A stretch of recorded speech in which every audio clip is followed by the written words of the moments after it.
அண்மை செய்தி சமூக சாதி வாரியான மக்கள் தொகை கணக்கெடுப்பு கோரிய பொதுநல மனுவை தள்ளுபடி செய்துள்ளது உச்சநீதிமன்றம். கூடுதல் விவரங்களை செய்தியாளர் காவ்யா வழங்க கேட்கலாம். வணக்கம் காவ்யா, கூடுதல் விவரங்கள். வணக்கம் கற்பகம்.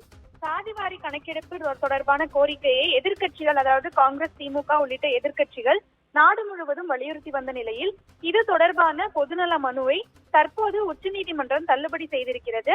அதாவது சாதி சமூக வாரியான மக்கள் தொகை கணக்கெடுப்பு நாடு முழுவதும் நடத்தப்பட வேண்டும் என கூறி உச்சநீதிமன்றத்தில் பொதுநல மனு ஒன்று தாக்கல் செய்யப்பட்டது.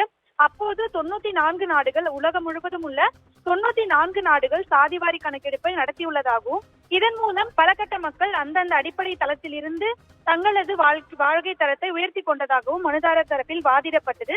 தொடர்ந்து இந்த விவகாரத்தில் மத்திய அரசு மற்றும் அந்தந்த மாநில அரசுகளை முடிவெடுக்க முடியும் என உச்சநீதிமன்றம் தெரிவித்தது. அதோடு அரசின் கொள்கை முடிவு சார்ந்ததே இந்த விவகாரம் எனவும் உச்சநீதிமன்றம் தெரிவித்தது.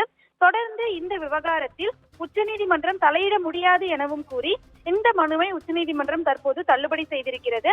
முன்னதாக காங்கிரஸ் கட்சியின் ராகுல் காந்தி மற்றும் திமுக தலைவரும் தமிழ்நாடு முதலமைச்சருமான மு.க. ஸ்டாலின் உள்ளிட்ட இந்தியா எதிர்க்கட்சி கூட்டணிகளின் பல்வேறு தலைவர்கள் நாடு முழுவதும் சாதிவாரி கணக்கெடுப்பு நடத்த வேண்டும் என கூறி தொடர்ந்து தங்களது கோரிக்கைகளை முன்வைத்து வந்தது குறிப்பிடத்தக்கது. உங்கள் விவரங்களுக்கு நன்றி காவ்யா.